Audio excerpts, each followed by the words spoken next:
दोस्तों, आज हर इंसान अपनी ज़िंदगी में सुख चाहता है।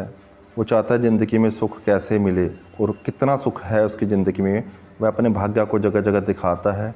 तो इसलिए जगह जगह आपको भटकना ना पड़े। आप स्वयं अपने भाग्य में कितना सुख लिखा हुआ है, क्या आपके भाग्य में बड़ा घर, बड़ी कोठी, बड़ा बंगला, लग्ज़री लाइफ, बड़ी से बड़ी हवेलियाँ, बड़े लग्ज़री फ्लैट, लग्ज़री बंगले, कोठियाँ ये हैं। ये सब चौथे भाव से पता चलता है। आज हम आपको चौथे भाव का विवेचन के बारे में बताएंगे। आप ध्यान से सुनिए।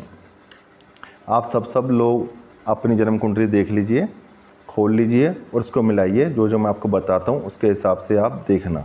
नमस्कार दोस्तों, मैं हूँ आपका दोस्त ज्योतिष प्रवीण। ठीक है सर। ये लगन कुंडली होती है दोस्तों।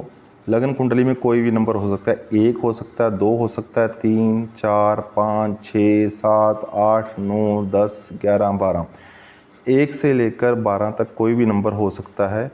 ये लगन के अकॉर्डिंग होता है। 1 होगा तो आपका मेष लगन होगा, 2 होगा तो वृषभ लगन, इसी प्रकार मेष से लेकर मीन तक ये 12 नंबर लिखे होंगे। आपने देखिए आपके लगन में कौन सा नंबर लिखा हुआ है। ठीक है दोस्तों, आप अपने लगन को देख लीजिए। उसके बाद आप देखिए कि आपके चतुर्थ भाव पे आज जो मैं आपको बताऊंगा, चौथे भाव पर सभी ग्रहों की दृष्टियों का फल, कि आपके चतुर्थ भाव पर कौन कौन से ग्रहों की दृष्टि है। इन दृष्टियों के प्रभाव से आपकी ज़िंदगी में आपको बड़ी गाड़ी, बड़ा बंगला, बड़ा फ्लैट, बड़ी कोठी और ज़िंदगी के तमाम सुख, समाज में इज्जत, नौकर चाकर मिलेंगे या नहीं मिलेंगे, इससे आप अनुमान लगा सकते हैं। ठीक है दोस्तों।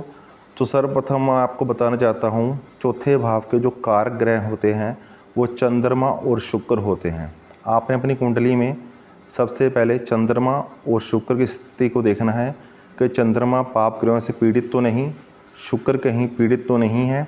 इसके बाद आपने देखना चतुर्थ भाव का स्वामी। अगर आपका मेष लगन है 1, 2, 3, 4, यहाँ पे 4 नंबर आएगा। 4 नंबर का स्वामी चंद्रमा ही हुआ। अगर आपका वृषभ राशि है 2, 3, 4, 5, यहाँ 5 नंबर आएगा। 5 नंबर का स्वामी सूर्य होगा। इसी प्रकार आपने भावेश को भी देखना है कि चौथे भाव के सुख भाव का भावेश सुखेश, चौथे भाव के स्वामी को हम बोलेंगे सुखेश। आपका सुखेश कैसी स्थिति में है, इन 2 चीज़ों को मिलाना है। आपने चंद्रमा और शुक्र की स्थिति को देखना है, उसके बाद भावेश की स्थिति को देखना है और उसके बाद फिर हम उसके बाद विचार करेंगे कि जो ग्रह हैं ये 9 ग्रह होते हैं, सूर्य, चंद्र, मंगल, बुध, गुरु, शुक्र, शनि, राहु, केतु। ये सभी 9 ग्रहों की दृष्टि का अलग अलग प्रभाव होता है। आप अपनी कुंडली में आप स्वयं देख सकते हैं। आपको किसी भी ज्योतिष के पास जाने की ज़रूरत नहीं, जगह जगह धक्के खाने की ज़रूरत नहीं है और कोई भी बात नेगेटिव अपने मन में लाने की ज़रूरत नहीं है किसी के चक्कर में पड़कर कि इस वजह से आपके ये है वो है। लोग आजकल बहुत वहम में डाल देते हैं। आपने किसी के वहम में नहीं डलना। तो सर्वप्रथम हम लेते हैं शुक्र को ही लेते हैं, जो सुख का कारक है। मेन शुक्र जो कारक है, वैसे तो चंद्रमा और शुक्र दोनों ही कारक हैं, लेकिन अभी मैं आपको सर्वप्रथम शुक्र के बारे में बताता हूँ। शुक्र की 7वीं दृष्टि होती है। कुछ ऐसे ग्रह हैं जिनकी 7 दृष्टियाँ होती हैं, कुछ ऐसे ग्रह हैं जिनकी अन्य दृष्टियाँ होती हैं। देखिए, ग्रहों की 7वीं दृष्टि को मैंने यहाँ पे लिख दिया, इसके साथ ही मैंने कुंडली और बना दी है जिसमें ग्रहों की अन्य दृष्टियों के बारे में बताया गया। 4, 5, 7, 9, 10, 8 और 3। जैसे शनि की 3, 7 और 10 दृष्टि होती है। मंगल की 4, 7 और 8 होती है। इसी प्रकार गुरु की 5, 7 और 9 होती है। राहु केतु भी गुरु की तरह 5, 7 और 9 दृष्टियाँ लेकर रखते हैं। तो इनके लिए मैंने साथ में अलग से कुंडली बना दी है। पहले आपको मैं 7वीं दृष्टि के बारे में बताता हूँ, इसके साथ साथ मैं आपको अन्य दृष्टि के बारे में समझाऊंगा। चतुर्थ भाव मेन आपने समझना यह है, फोकस करना है कि चतुर्थ भाव को, कि इस भाव पे अगर यहाँ पे बैठेंगे, शुक्र अगर यहाँ बैठा होगा तभी उसकी 7वीं दृष्टि यहाँ पड़ेगी। और शुक्र की सिर्फ 7वीं दृष्टि ही होती है दोस्तों। आप ध्यान से देखिए, अगर आपके शुक्र की अगर 7वीं दृष्टि यहाँ पड़ रही है तो शुक्र को यहाँ बैठना होगा। अगर आप देखिए, इसको 10म भाव कहते हैं कुंडली का। नंबर कुछ भी हो, अभी आप नंबर को काउंट मत कीजिए। जिनको नॉलेज है वह नंबर के हिसाब से देख सकते हैं और जिनको अधिक नॉलेज है वो तो ये भी देख लेंगे यहाँ पे कौन सी राशि है। लेकिन मैं उन सब के लिए एक ही कुंडली में सबको, एक ही वीडियो में सबको ये समझा देना चाहता हूँ कि आप सिर्फ ये देखिए, बिल्कुल एज इट इज़ आप मेरी ये वीडियो को देखिए। और ये वाला भाव ये देखिए, अगर यहाँ से गिनते हैं आप 1 2 3 4 5 6 7 8 9 10, इसे दसम भाव बोला जाता है। शुक्र की सिर्फ सप्तम दृष्टि होती है, तो इसलिए शुक्र को यहाँ बैठना होगा। अगर सप्तम दृष्टि यहाँ, तभी चतुर्थ भाव पर पड़ेगी। इसे चतुर्थ भाव भी कहते हैं, सुख भाव भी कहते हैं इसे, क्योंकि सुखों का विचार यहीं से किया जाता है। आपके कितने नौकर चाकर होंगे, आपके पास गाड़ी होगी या नहीं होगी, कि ऐसे आपको धक्के खाते रहोगे। आपके पास छोटा वाहन है, कभी वो वाहन बड़ा होगा भी नहीं होगा। आपके पास छोटा घर है, क्या घर होगा बड़ा, अगर आपको चाहिए तो बड़ा होगा या नहीं होगा। तो इसके लिए आप देखिए, अगर आपका शुक्र अच्छी स्थिति में है, राहु केतु या किसी पाप ग्रह के प्रभाव में नहीं है और यहाँ दसम भाव में बैठा हुआ है, तो शुक्र की जो है सप्तम दृष्टि चतुर्थ भाव पे पड़ेगी। तो इससे आपको नौकर चाकर, बंगला, गाड़ी, लग्जरी लाइफ, ये सब कुछ देते हैं शुक्र। शुक्र ग्रह बहुत ही लग्जरी लाइफ के कारक होते हैं। आपको समाज में आपका स्टेटस बनेगा बहुत अच्छा, ऐसे लोगों की समाज में बहुत इज्जत होती है। इसके साथ में आप चंद्रमा की स्थिति और देख लीजिए और इसके भाव की स्थिति देख लीजिए। अगर चांस से आपका यहाँ पे 2 नंबर या 7 नंबर आता है, आप देख लेना, आपकी कोई भी लगन हो, लगन के अकॉर्डिंग अलग अलग नंबर यहाँ पे आएंगे। अगर चांस से किसी का भी चतुर्थ भाव में 2 नंबर या 7 नंबर, मतलब वृषभ राशि या तुला राशि आती है, फिर तो ये 100% सिद्ध है। अगर दसम भाव में अच्छी स्थिति में शुक्र बैठे हुए हैं, तो उनको ये सब चीज़, नौकर चाकर, गाड़ी, बंगला, लग्जरी लाइफ, समाज में इज्जत, और उसके साथ ही आपकी माँ का स्वास्थ्य बहुत उत्तम होगा। आपकी माँ भी घर को अच्छे से संवार के रखेगी। इवन शादी होने के बाद जो आपकी वाइफ आएगी वो भी घर को संवार के रखेगी।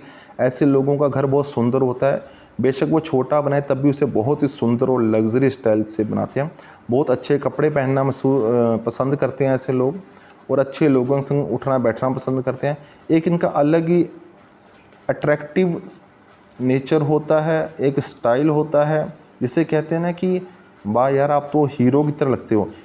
बस आप ये कह सकते हैं इनके अंदर एक अलग ही अट्रैक्शन होता है। वो शुक्र के प्रभाव के होते हैं। जितने फिल्म इंडस्ट्री के हीरोज़ होते हैं, हीरोइन होती हैं, वो सभी कहीं ना कहीं शुक्र के प्रभाव उनके ऊपर होता है, तभी वो इस फिल्म इंडस्ट्री में आगे बढ़ पाते हैं। शुक्र का बहुत महान महत्व है, इसे आप अपनी कुंडली में चेक कर सकते हैं।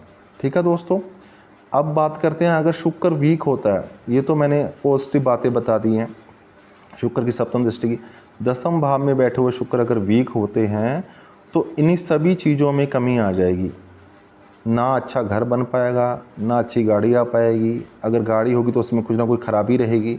घर है तो घर में वो लग्जरी स्टेटस नहीं रहेगा, उसमें कमी आ जाएगी। जैसे पेंट का कभी ख़राब हो जाना, अच्छे से उसका टाइम से सही ना करा पाना, घर में किसी प्रकार का कलह रहना, क्लेश रहना, घर में लेडीज़ की तबीयत ख़राब रहना, माँ से अच्छे संबंध ना रहना। और वहीं अगर यही शुक्र आपका स्ट्रॉन्ग होता है तो आपके माँ के साथ संबंध अच्छे होंगे, आपके पास वाहन, गाड़ी, बंगला सब कुछ अच्छा होगा, समाज में आपकी इज्जत होगी। तो अगर आपका शुक्र वीक है तो आपने इसी शुक्र को स्ट्रॉन्ग करना है।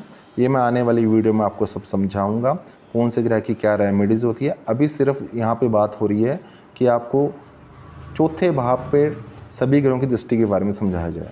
ठीक है दोस्तों, शुक्र के बाद अब हम लेते हैं चंद्रमा को। जिस प्रकार मैंने बताया है चतुर्भाव के कारक शुक्र और चंद्रमा 2 ग्रह होते हैं। अब चंद्रमा के बारे में आपको बताने जा रहा हूँ।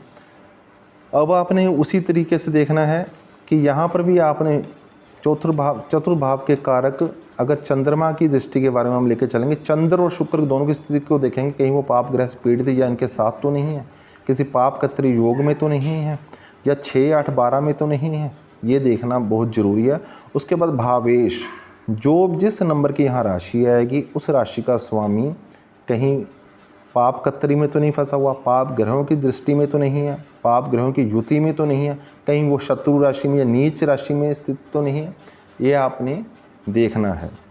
ठीक है दोस्तों, अब बात करते हैं चंद्रमा की। चंद्रमा जब भी इस यहाँ से चतुर्भाव को देखेगा, अगर चंद्रमा बली है और अच्छी स्थिति में है, किसी पाप ग्रह से युक्त नहीं है और शुभ ग्रह के साथ है और अंश बल से बली है, तो ऐसा चंद्रमा से आपका मन बहुत दयालु होता है। ऐसे लोग दया से भरे होते हैं, सबकी मदद करने वाले होते हैं और इनकी समाज में बहुत इज्जत होती है, जनता में बहुत इज्जत होती है इनको इनके पीठ के पीछे से लोग याद करते हैं कि वाकई वो इंसान है परोपकारी, जो हर जगह हर किसी के काम आता है। ऐसे जातक के पास मल्टीपल बिजनेस होते हैं। याद रखना, जब भी चंद्रमा यहाँ पर, चंद्रमा का नेचर जैसे चंद्रमा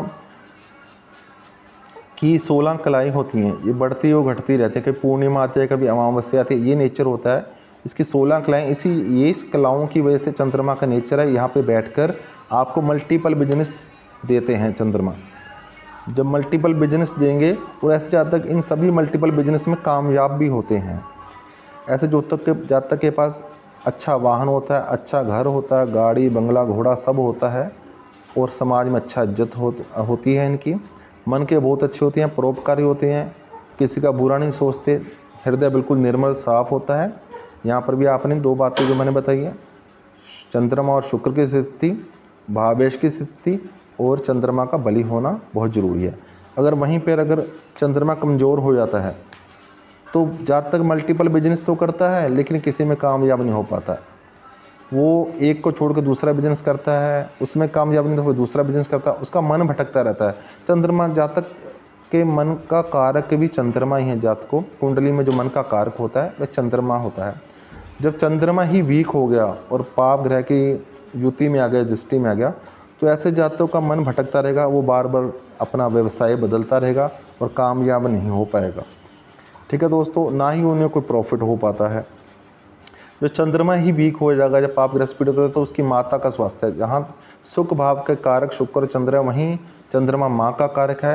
माता का स्वास्थ्य भी ऐसे लोगों का, जातकों का वीक रहता है, और माँ के संबंध, इनका संबंध भी माँ से अच्छा रहता है। और ये जातक, ऐसे लोग ज़्यादातर डिप्रेशन में देखे गए हैं। चंद्रमा मन का कारक है। डिप्रेशन के लिए 80 से लेकर 90% चंद्रमा कारक होता है। डिप्रेशन के लिए जिम्मेवार होता है। अगर चंद्रमा पीड़ित है तो जातक डिप्रेशन में जाएगा। तो इसके लिए आप चंद्रमा को आपने बलि करना है ताकि आपको ये सबकी सुख सुविधा मिल सके। आप देखिए, अगर आपका चंद्रमा बलि है तो आपको बड़ा वाहन, बड़ी गाड़ियाँ, माँ का स्वास्थ्य उत्तम, माँ से संबंध अच्छे और सभी सुख मिलते हैं। ठीक है जातकों, इसके बाद हम चलते हैं गुरु पर। गुरु ग्रह के बारे में चलते हैं। सूर्य चंद्र का, शुक्र और चंद्र का मैंने आपको बता दिया है। अब आपको गुरु ग्रह के बारे में बताते हैं। जब भी गुरु आपके 10वें भाव में होते हैं तो ऐसे जातकों की गुरु की 7वीं दृष्टि सीधी चतुर्थ भाव पे पड़ेगी। तो ऐसे में जातक की माता का स्वास्थ्य उत्तम होता है अगर गुरु बली हैं। अगर गुरु बली हैं, किसी पाप ग्रह के साथ नहीं है, उत्तम स्वास्थ्य होता है। माँ के स्वास्थ्य संबंध भी अच्छे होते हैं। ऐसे जातकों के पास बड़ा घर होता है। ये आप देखना, गुरु विस्तार का कारक है, बड़ी चीज़ों का कारक है। गुरु जब भी देता है, गुरु धन का कारक है, गुरु भाग्य का कारक है, गुरु लाभ का कारक है, गुरु विद्या ज्ञान का कारक है। और जब भी ये देता अच्छी स्थिति में होगा, ये सभी कुछ अच्छे से देगा। अगर गुरु के यहाँ पर होने से, गुरु की अच्छी स्थिति है और साथ में कहीं भाग्य का साथ मिल जाए, भाग्येश भी अच्छी स्थिति में हो, फिर तो कहना क्या, वह जातक हर सुखों को भोगेगा और बहुत बड़ी मात्रा में भोगेगा। उसके बाद मल्टीपल घर होते हैं, मल्टीपल बंगले होते हैं, बड़ी से बड़ी गाड़ियाँ होती हैं, हर प्रकार के सुख साधन होते हैं, माँ से संबंध अच्छे होते हैं, बहुत ज्ञानी होते हैं। ऐसे लोग बड़ी संस्थाओं के हेड माने जाते हैं, हेड होते हैं। अगर गवर्नमेंट सेक्टर में होते हैं तो कहीं उच्च प्रतिष्ठित पद पर बैठे होते हैं ये लोग। और ऐसे लोग प्रोफेसर बन जाते हैं क्योंकि गुरु विद्या का कारक है। और प्रोफेसर में भी फिर टॉप लेवल पे होते हैं। अपने संस्थान में इनका अलग ही रुतबा होता है, अलग ही नाम होता है। तो ये सारे इन्हें फ़ायदे मिलते हैं। अब गुरु की 7वीं दृष्टि के अलावा 5वीं और 9वीं दृष्टि भी होती है। तो 9वीं दृष्टि के लिए से आप यहाँ देखेंगे, इस यहाँ पे देखिए, साथ में मैंने कुंडली बना रखी है। 9वीं दृष्टि में तभी होगी जब गुरु यहाँ बैठेंगे। 5वीं दृष्टि तभी होगी चतुर्थ भाव पे जब 12वें भाव में बैठेंगे। ये काल पुरुष की कुंडली के हिसाब से देखा जाए तो दोनों भाव और ज्योतिष विद्या में ये बताए जाते हैं 6, 8 और 12, ये भाव तीनों ही अच्छे भाव नहीं माने जाते। तो इनमें फिर भी गुरु की जो दृष्टि होगी, गुरु की दृष्टि यहाँ पे आके वीक जरूर होती है, वीक हो जाती है। गुरु यहाँ की जो आपदाएं होती हैं, जो नेगेटिविटी होती है, उन्हें अपने आप में संभाल लेते हैं, खुद झेलते हैं ये गुरु अपने आप में। लेकिन जातक को वो सुख साधन जरूर देते हैं। गुरु की यहाँ से देखिए 1, 2, 3, 4, 5, 6, 7, 8, 9, 9वीं दृष्टि चतुर्थ भाव पे पड़ी। गुरु यहाँ पे सभी चीज़ें देता है, हर प्रकार का, बड़ी गाड़ी, बड़ा घर, माता का स्वास्थ्य अच्छा देता है, माता संबंध अच्छे देता है, समाज में इज्जत देता है, आपकी लोग इज्जत करते हैं, जनता में आपकी इज्जत की जाती है। इसी प्रकार पंचम दृष्टि से जो गुरु देता है सेम सभी चीज़ें अच्छी देता है। और ये खर्च का घर है, ये आपदाओं का, संकट का घर है। वहीं ये गूढ़ विद्याओं का, पराविद्याओं का भी घर है। अष्टम भाव ये मृत्यु का भाव तो है, दुर्घटनाओं का भाव तो है, लेकिन इसके साथ ही साथ ये गूढ़ विद्याओं को प्राप्त करने का घर भाव है। अध्यात्म में रुचि का भाव है, आप अध्यात्म में कितनी गहराई में जा सकते हैं। और दूसरा ये विवाह के बाद आपको ससुराल कैसा मिलता है, वहाँ से कितना धन मिलता है, ये उसका भी है। वाइफ से दूसरा मतलब कि वाइफ का धन यहाँ से देखा जाता है। और जब ये 12वें भाव में बैठेगा, 12वें भाव खर्चे का घर है ये, तो यहाँ पे बैठ के गुरु खर्चों को रोकेगा, खुद झेलेगा। गुरु वीक तो होगा यहाँ पे, लेकिन पंचम दृष्टि से आपको सभी वो अच्छे फल देगा। और अगर गुरु वीक हो जाता है, यहीं पे देखते हैं आप, गुरु वीक हो जाता है तो आप सबसे पहली निशानी देखना, उस जातक का हर काम में रुकावट आएगी और उसके पेट की गड़बड़ जरूर रहेगी। आप देखना जब किसी का गुरु पाप ग्रह से पीड़ित हो जाता है, या पाप कत्री में आ जाता है, या अशुभ ग्रहों का ज़्यादा प्रभाव हो जाता है, अंश बल से कमज़ोर हो जाता है, तो ऐसे लोगों के लीवर में वीकनेस देखी गई है। अधिकतर मैंने अनुभव में ऐसा देखा है कि ऐसे लोगों के लीवर में वीकनेस देखी जाती है। और जा तो ये बहुत स्लिम हो जाते हैं, या इन पे फैट बहुत अधिक बढ़ जाती है। ये बहुत निशानी आप देखना, बहुत ज़रूरी पॉइंट बता रहा हूँ, आप इसे नोट कीजिए। ऐसे लोगों के लीवर में दिक्कत होगी। अगर लीवर में दिक्कत नहीं होगी तो आप देखिए, जा तो वो बहुत स्लिम हो जाएंगे, या वह फैटी हो जाएंगे बहुत। तो ये गुरु के कहीं ना कहीं अशुभ गुण सामने नज़र आते हैं। कहीं ना कहीं गुरु आपका पीड़ित है, गुरु ग्रह पीड़ित है, आपको उसकी रेमेडी करनी चाहिए। तो जो मैंने बातें बताई, जो यहाँ पे सुख साधन मिलते हैं, अगर गुरु बृहस्पति देव पीड़ित होंगे तो इन्हीं सुख साधनों में सभी में कमी आ जाएगी। ठीक है, अब मैं इसके बाद आपको गुरु के बाद शनि के बारे में आपको बताना चाहूँगा। शनि देव का नाम लेते ही अधिकतर लोग डर जाते हैं, उनके मन में पता नहीं नाना प्रकार के विचार आने लग जाते हैं कि बस अब पता नहीं क्या हो जाएगा शनिदेव। बल्कि ऐसा नहीं है।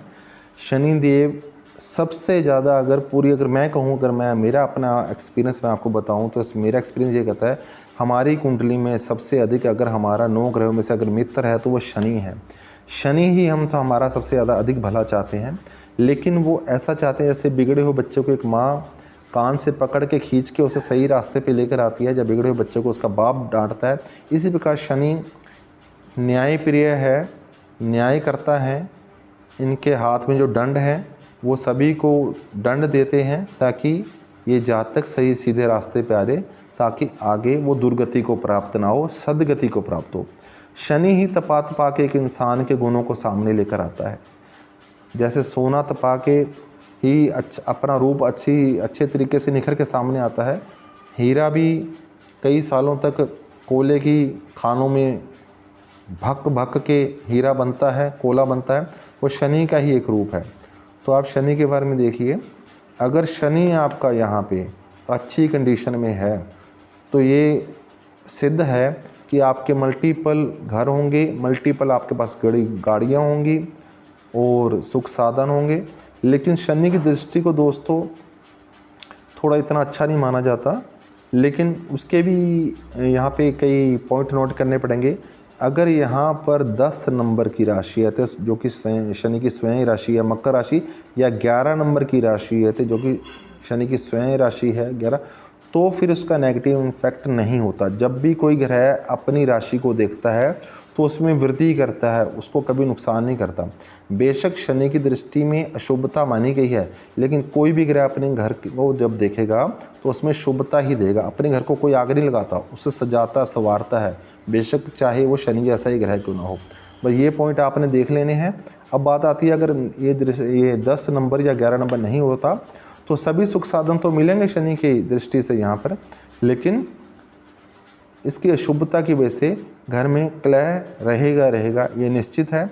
अगर माता है तो माता का स्वास्थ्य खराब रहेगा, या माता से किसी न किसी से वैचारिक मतभेद रह सकते हैं। ये जरूरी नहीं है कि शनि की दृष्टि पड़ रही है तो वैचारिक मतभेद रहेंगे, माता का स्वास्थ्य खराब रहेगा। अगर इसी भाव पर गुरु जैसे शुभ ग्रह की, बुध की, चंद्र की या शुक्र की शुभ दृष्टि किसी भी तरीके से पड़ रही है तो ये इनमें बहुत सी फलादेश में अंतर आ जाएगा, तो ये सब चेंज हो जाएगा। शनि की दृष्टि पड़ने के बावजूद भी ये सब सुख जातक को मिलेंगे ही मिलेंगे। अभी यहाँ पे क्योंकि मैं सिर्फ शनि की दृष्टि की बात कर रहा हूँ, अगर सिर्फ शनि की दृष्टि की बात की जाए, अगर कोई शुभ ग्रह की दृष्टि नहीं होती फिर ये जरूर होगा, सब कुछ होगा, वाहन, घोड़ा, गाड़ी, बंगला सब होगा, लेकिन उसका जातक सुख नहीं भोग पाता। अब शनि की सप्तम दृष्टि यहाँ से देखी जाएगी, सप्तम दृष्टि के लिए शनि को दसम में बैठना पड़ेगा। इसी प्रकार शनि की 2 दृष्टियाँ और है, तीसरी और सातवीं, उसके लिए सातवीं वाली कुंडली देखिए आप। इसमें देखिए अगर तीसरी दृष्टि चतुर्थ भाव पे पड़ेगी, इसके लिए शनि को यहाँ पे बैठना पड़ेगा। यहाँ से 1, 2, 3 तीसरी दृष्टि शनि देखेंगे। जब भी शनि यहाँ बैठेंगे जातक को आप नोट करना है, ऐसे ये वाणी का घर है हमारे, ये कुटुंब का घर है। जब भी शनि यहाँ बैठेंगे कुटुंब में क्लेश होगा और ऐसे लोगों की वाणी कड़वी हो जाती है। तो जब कड़वी वाणी होगी, जाहिर सी बात है कि माता को तीसरी दृष्टि से देखेंगे, माता से मतभेद, वैचारिक मतभेद रहेंगे। लेकिन कहीं ना कहीं देखा जाए जनता से भी मतभेद रहेंगे, समाज से भी मतभेद रहेंगे। लेकिन ऐसे जातक को देखा गया है अगर कहीं से कोई शुभ दृष्टि पड़ रही हो, जैसे यहाँ से गुरु की दृष्टि पड़ रही हो शनि पर, या किसी और शुभ ग्रह की दृष्टि पड़ रही हो, तो ऐसा जातक कड़वा तो बोलेगा लेकिन सत्य बोलेगा, ये निशानी है। इसमें भी बहुत नोट करने वाली पॉइंट है। अगर जातक यहाँ शनि, जातक की कुंडली में शनि यहाँ बैठे हैं, कड़वा तो बोलेंगे, सत्य बोलेंगे, लेकिन अगर लगन में किसी पाप ग्रह का प्रभाव है, राहु या किसी और ग्रह का प्रभाव है, राहु की दृष्टि है या राहु या केतु में से कोई यहाँ बैठा है, उनकी महादशा चल रही है, तो जातक कड़वा भी बोलेगा, झूठ भी बोलेगा, ये आप नोट करना। उसके साथ साथ कोई व्यसन का शिकार भी होगा जातक, अगर महादशा शनि की या राहु की चल रही होगी, जातक किसी व्यसन का शिकार, शराब, सिगरेट, ऐसे तंबाकू, इन चीज़ों का शिकार अधिक मात्रा में करता है। शराब का सेवन अधिक मात्रा में किया जाता है जातक, मैंने अपने एक्सपीरियंस में देखा। चलो अभी यहाँ पर सिर्फ सुख भाव की बात हम करते हैं। यहाँ से सुख भाव की दृष्टि यहाँ पड़ेगी तो क्लेश रहेगा, वाणी की वजह से रहेगा, ठीक है जातक। इसी प्रकार शनि की दसम दृष्टि होती है। दसम दृष्टि के लिए शनि को यहाँ पे दृष्टि मारने के लिए यहाँ बैठना होगा सप्तम भाव में। जैसे ही शनि यहाँ सप्तम भाव में बैठते हैं, आपने ये नोट करना है सप्तम भाव में 10 नंबर और 11 नंबर राशि है फिर तो ठीक है, अन्यथा अगर कोई और राशि हुई, वैसे अधिकतर यहाँ पे अगर 10 नंबर हुई तभी वैवाहिक जीवन ठीक रहेगा। इवन 11 नंबर राशि में शनि स्वयं राशि का तो होगा, यहाँ पे अच्छे बिजनेस के साधन तो बनेंगे, पार्टनरशिप भी अच्छी बनेगी, लेकिन उसकी जब दसम दृष्टि चतुर्थ भाव पे पड़ेगी तो फिर वही घर में क्लेश मचेगा। अगर कोई और राशि होती है, सिंह राशि या मेष राशि, अगर शनि नीच का होता है या सिंह राशि या कोई और राशि होती है, फिर तो समझ लीजिए मैरिज लाइफ का सत्यानाश ही कर देगा यहाँ पे बैठकर। ऐसे लोगों के भाग्य में मैरिज, विवाह का सुख नहीं लिखा होता। अब इसके अलावा भी बहुत सी चीज़ें देखनी होती हैं। गुरु की दृष्टि को देखना पड़ेगा, मंगल की दृष्टि को। अगर पूरा फलादेश पे एक निष्कर्ष पे निकला जाए तो इन चीज़ों का भी हमें देखना पड़ेगा, ठीक है दोस्तों। अब हम चलो शनिदेव के बाद हम विचार करते हैं सूर्यदेव पर। सूर्यदेव, अगर सूर्यदेव की एक ही दृष्टि होती है, वो सप्तम दृष्टि होती है। अगर चतुर्थ भाव पर सूर्यदेव की दृष्टि पड़ती है तो इसके लिए सूर्यदेव को दसम भाव में बैठना पड़ेगा। जिस प्रकार चतुर्थ भाव के कारक चंद्र और शुक्र होते हैं, इसी प्रकार दसम भाव के कारक सूर्य और मंगल होते हैं। अब नोट कीजिए, सूर्य और मंगल जिस प्रकार ये दोनों ही गर्म ग्रह हैं, गर्म स्वभाव के ग्रह हैं, इनमें बहुत अधिक गर्मी होती है। सूर्य में भी गर्मी होती है, मंगल में गर्मी होती है। इसी प्रकार 3 राशियाँ मैं आपको बताता हूँ, आप नोट कर लीजिए। मेष राशि, 1 नंबर राशि, 5 नंबर राशि और 9 नंबर राशि, ये तीनों राशियाँ मेष, सिंह और धनु, ये तीनों राशियाँ अग्नि तत्व की राशियाँ हैं। अगर ये भी यहाँ होती हैं तो सूर्य को इनमें विशेष बल मिलता है, सूर्य और मंगल को इसमें विशेष बल मिलता है। मेष में तो यह उच्च के हो जाते हैं, सिंह में स्वयं राशि के होते हैं और 9 धनु राशि में ये अग्नि तत्व के संग इनका बहुत अच्छा समावेश होता है, जिसमें ये बहुत बली महसूस करते हैं और बली होते हैं। अंश बल से बली होनी चाहिए और यहाँ पे दिग्ग बली भी होते हैं, सूर्य मंगल यहाँ दिग्ग बली भी होते हैं। अब यहाँ से सप्तम दृष्टि देखते हैं। सूर्य भी जिस प्रकार गुरु बड़ी चीज़ों के कारक है, बड़ी चीज़ देते हैं, सूर्य भी बड़ी चीज़ों के कारक हैं। सूर्य भी बड़ा कुछ देते हैं, लेकिन एक कमी देखी गई है सूर्य देव में। सूर्य की दृष्टि जिस प्रकार की शनि की दृष्टि, राहु की दृष्टि विषेदात्मक दृष्टि है, विच्छेद करते हैं उस चीज़ से। तो इसी प्रकार सूर्य ये अशुभ ग्रह होते हैं शनि और राहु। इसी प्रकार से कुछ ज्योतिष ज्ञान में यह बातें बताई गई हैं कि सूर्य की दृष्टि में भी अग्नि है, ताप है, इसलिए इन्हें क्रूर ग्रह की संज्ञा दी गई है, क्रूर ग्रह माना गया है। और जाहिर सी बात है, जो क्रूर ग्रह अपने ताप से किसी चीज़ को देखेगा, क्या वो सुख देगा? उस सुख में दिक्कतें दे देगा। अगर इनकी अकॉर्डिंग कोई यहाँ पाप ग्रह बैठा हुआ तो फिर तो तबाही ही मचेगी पूरी। अगर यहाँ पर शनि ऐसा ग्रह सामने आके बैठ जाता है और सूर्य की सप्तम दृष्टि पड़ रही है, एक तो सूर्य का ताप ऊपर शनि, तो घर में बहुत अत्यधिक क्लेश, किसी प्रकार का वाहन का सुख नहीं मिलता, घर में सुख नहीं मिलता, माता की तबीयत खराब रहती है, माता से बनती नहीं है। और अगर यहीं शुभ ग्रह भी इसके साथ सूर्य की दृष्टि के साथ कहीं और से शुभ ग्रह की दृष्टि पड़ती हो, गुरु जैसे, शुक्र जैसे ग्रह की दृष्टि, तो ये सब चीज़ें मिलती हैं, वाहन, गाड़ी, घोड़ा, सुख साधन, समाज में इज्जत मिलती है।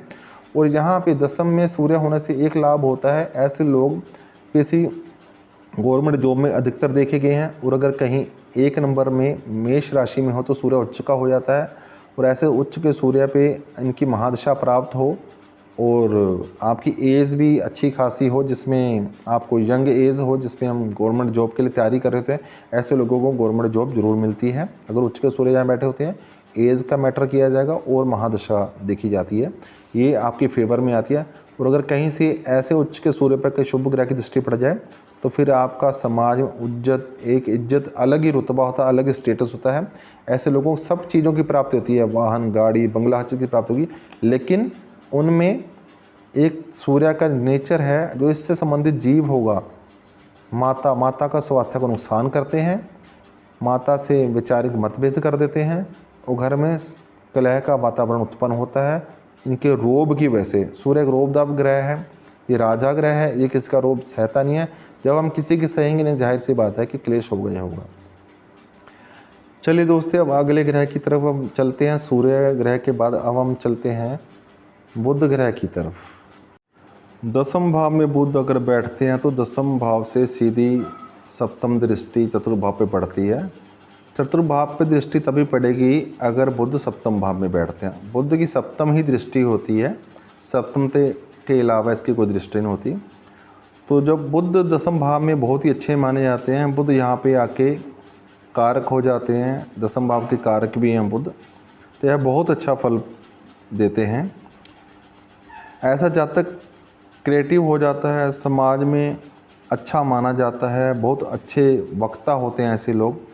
ज़्यादातर ज्योतिषों की कुंडली में देखा जाता है कि बुध को जैसे ज्योतिष बनने के लिए, ज्योतिष विद्या के लिए, या फिर अच्छे वक्ता बनने के लिए, अच्छे प्रोफेसर बनने के लिए, एक अच्छे टीचर होने के लिए बुध का अच्छा होना बहुत ज़रूरी है। तो यहाँ तक ज़्यादातर ज्योतिषों के अच्छे प्रोफेसर्स के वक्ताओं के यहाँ पे बुध देखा गया है, और अच्छी कंडीशन में बुध हो तो बहुत ही अच्छा फल कहते हैं। यहाँ पे बैठ के बुध कवि बनाते हैं, लेखक बनाते हैं, बहुत ही अच्छी वाणी, बहुत अच्छा बोलते हैं, बहुत ही पोलाइट नेचर होता है।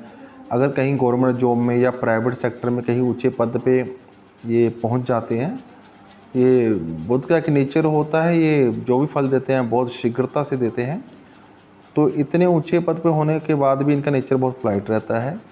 शीघ्रता, इनकी नेचर में शीघ्रता देखी गई है, तेज़ गति देखी गई है, बुध बहुत तेज़ गति से फल करते हैं। तो ये अमीर भी इंसान को जातक को बहुत तेज़ी से बनाते हैं। अगर शुभ प्रभाव में बुध हो तो ऐसा जातक, अगर महादशा आ गई हो और बुध अच्छे भावों के स्वामी हो और किसी पाप ग्रह के प्रभाव में ना हो, अंश बल से बली हो, तो बहुत जल्दी ऐसा जातक पैसे कमा लेता है, समाज में बहुत अच्छा नाम कमा लेता है। इनके मित्र भी बहुत अच्छे देखे गए हैं, इनका माता से संबंध भी बहुत अच्छा होता है। जब चतुर्थ भाव पे दृष्टि पड़ती है बुध की, बहुत अच्छा इनका वैचारिक मतभेद बिल्कुल नहीं होता, माता से बहुत अच्छा संबंध बनाते हैं, माता की स्वास्थ्य भी अच्छा रहता है। ऐसे जातकों को बहुत अच्छे आलीशान घर बनते हैं, इनके आलीशान गाड़ियाँ होती हैं, बड़ी बड़ी गाड़ियाँ होती हैं, और हर प्रकार के नौकर चाकर, सुख सुविधा, अच्छे मित्र, अच्छी बोलबानी, एक अच्छा रुतबा होता है। ये था बुध का फल। बहुत ही अच्छा बुध यहाँ पे फल देते हैं। और अगर यही बुध वीक हो जाते हैं तो इन्हीं सभी बातों में कमी आ जाएगी। उसके बाद एक बात नोट करने वाले, जब भी किसी जातक का बुध खराब हो और द्वितीय भाव के स्वामी पर या द्वितीय भाव पे पाप प्रभाव हो, तो बुध के पाप प्रभाव में आ जाने से, पाप कत्री में आने से या पाप ग्रह से युति आने में इंसान तुतला कर बोलता है। बुद्धि वाणी के कारक हैं, जब इनमें प्रॉब्लम आएगी तो वाणी में प्रॉब्लम जरूर आती है। ऐसे जातक कई तुतलाते हैं, आप देखा होगा, तो उनके बुद्ध में और द्वितीय भाव के स्वामी में कहीं ना कहीं या द्वितीय भाव पीड़ित देखा गया है। बाकी सभी चीज़ों में कमी आ जाएगी अगर ये पीड़ित होंगे, और अगर शुभ रहेंगे तो सभी फल अच्छे मिलेंगे। नौकर चाकर, गाड़ी बंगला सब मिलेगा, बहुत अच्छा रहता है। ठीक है दोस्तों, अब अगले ग्रह के बारे में बताता हूँ मैं। अगला ग्रह है मंगल। जिस प्रकार सूर्य दसम भाव में दिग्बली माने जाते हैं, उसी प्रकार मंगल दसम भाव में दिग्बली माने जाते हैं। और मंगल यहाँ पे बहुत स्ट्रॉन्ग माने जाते हैं। ज़्यादातर तक जिनके दसम भाव में मंगल होता है, मंगल की चतुर्थ भाव की दृष्टि जब भी पड़ेगी, मंगल खुद भूमि के कारक है। चतुर्थ भाव भूमि, जायदाद, मकान, वाहन का यहाँ से हमें पता चलता है।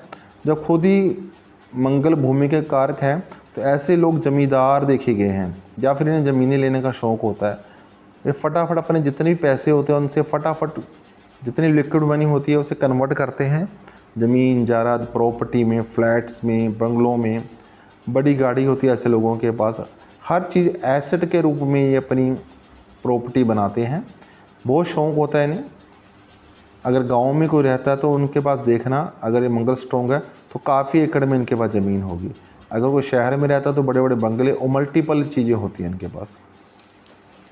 तो दोस्तों, मंगल यहाँ पे प्रशासनिक सेवा में भी यहाँ पे उच्च पद प्राप्त करवाता है। ऐसे लोग जिनके दसम भाव में मंगल होता है, या सेना में उच्च पद पे होते हैं, या मिलिट्री में उच्च पद पे होते हैं, पुलिस लाइन में बहुत उच्च पद पे देखे जाते हैं। और इनका एक अलग रोब होता है और समाज को एक भय होता है इनका। समाज के लोग डरते हैं इनसे, क्योंकि इनका नेचर ही ऐसा होता है, एक रुतबा, एक अलग ही अंदाज होता है इनका बात करने का। कठोर इनकी वाणी होती है और शीघ्रता से डिसीजन लेने वाले होते हैं, और बहुत ही अपने आप में एक अलग पर्सनैलिटी दिखाते हैं। ये बहुत अच्छे होते हैं। इन लोगों की मल्टीपल प्रॉपर्टीज़ बनती हैं। बस इनमें एक ही खराब है, जिस प्रकार शनि की दृष्टि यहाँ पे अच्छी नहीं होती, उसी प्रकार मंगल की दृष्टि भी चतुर्थ भाव पे अच्छी नहीं मानी जाती। अगर यहाँ पे मेष या वृश्चिक राशि ना हो, अगर यहाँ पे मेष या वृश्चिक राशि है, फिर मंगल की दृष्टि से कोई ज़्यादा फर्क नहीं पड़ेगा, क्योंकि अपने भाव को देखेगा तो शुभ फल ही देगा। लेकिन अगर मेष या वृश्चिक राशि नहीं है तो मंगल की यहाँ पर दृष्टि से माता से वैचारिक मतभेद रहता है और माता की तबीयत खराब रहती है। अगर आगे कहीं से केतु का भी समावेश यहाँ पे देखा जाए, केतु अगर यहाँ बैठा हो, या केतु की खास दृष्टि या महादशा चल रही हो, अंतर में मंगल आ गया हो, तो ऐसे में माता का ऑपरेशन भी देखा गया है। बाकी सभी सुखी सुविधाएं होती हैं, सिर्फ इनकी दृष्टि मंगल की अच्छी नहीं मानी जाती। लेकिन वृश्चिक या मेष राशि है तो सभी सुख मिलते हैं। मंगल की सप्तम के अलावा चौथी और आठवीं दृष्टि भी होती है। चौथी दृष्टि तब पड़ेगी, आप साथ वाली कुंडली में देखिए, यहाँ पे मैंने लिखा है मंगल की चौथी दृष्टि तभी पड़ेगी, चौथी जब मंगल यहाँ बैठा हुआ, 1 2 3 4। इसी प्रकार अष्टम दृष्टि तब पड़ेगी जब मंगल भाग्य भाव में बैठा हुआ है, यहाँ से 1 2 3 4 5 6 7 8।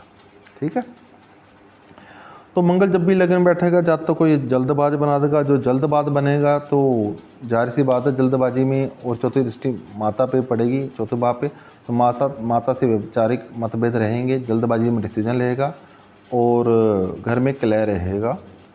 और बाकी दूसरी सुख सुविधाएं, मकान, भूमि, जायदाद सब कुछ देगा, लेकिन माता से कलह, घर में कलह देगा। नवम भाव में जब मंगल बैठा होता है तो ये धर्म का स्थान है, धर्म स्थान है, पिता का स्थान है। तो यहाँ पे मंगल का नेचर कुछ चेंज हो जाएगा, धर्म स्थान धार्मिक हो जाएगा, जहाँ तक विवेकी हो जाएगा।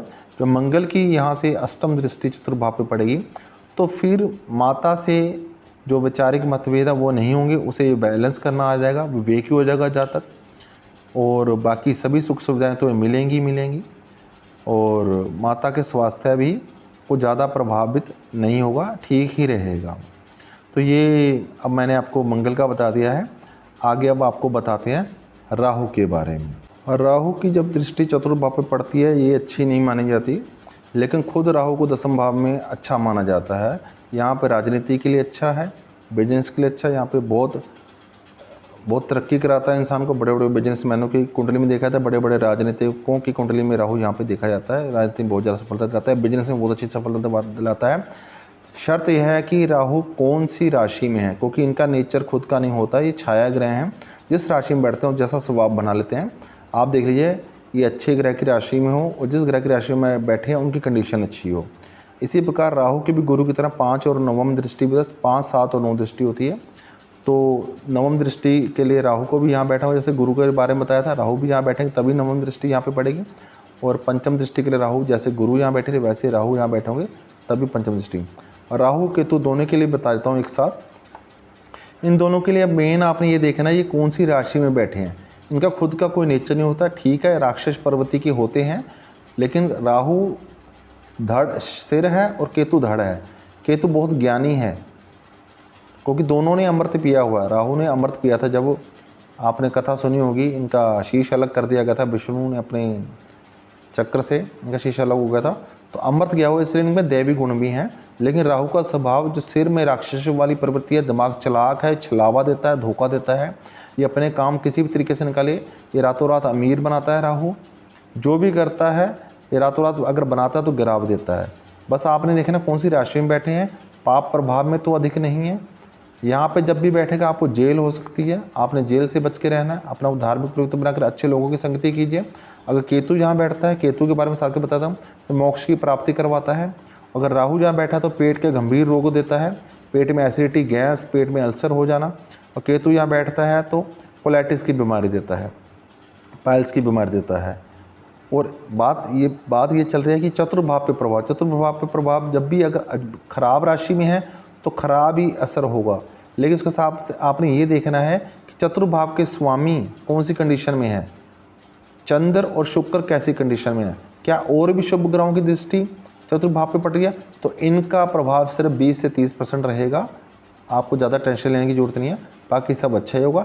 लेकिन किसी अच्छे चतुर्भाव का स्वामी भी चतुर्थेज अच्छी कंडीशन में नहीं है और चतुर्भाव पे अच्छे ग्रहों का दृष्टि भी नहीं है, फिर अगर इनकी दृष्टि पड़ती है और अगर ये अच्छी राशि में नहीं है तो फिर इनका प्रभाव, इनका जो फलदिशा वो खराब ही रहेगा। लेकिन अगर अच्छे ग्रहों की राशि में है तो उनके खराब प्रभाव में काफ़ी कमी आती है। तो आशा करता हूँ दोस्तों, आज जो मैंने जितनी कोशिश की है अपने ज्ञान से, जितना मुझे मालूम था मैंने आपको समझाने की कोशिश की है। चौथे भाव पे सभी ग्रहों की दृष्टि का फल मैंने आपको समझाया है। आशा करता हूँ आपने अच्छे से समझा होगा और आगे भी अगर मुझे आपका सहयोग मिलता रहा तो मैं इसी तरीके से आपको और ज्ञान बांटने में, जो मुझे ज्ञान प्राप्त होगा गुरुजनों से या बुक्स से जो भी प्राप्त होगा मैं आपको बांटूंगा। और अब रिक्वेस्ट है, मैंने कि नई शुरुआत किया, आप सभी मेरे चैनल को सब्सक्राइब करें, लाइक करें और शेयर कीजिए। धन्यवाद।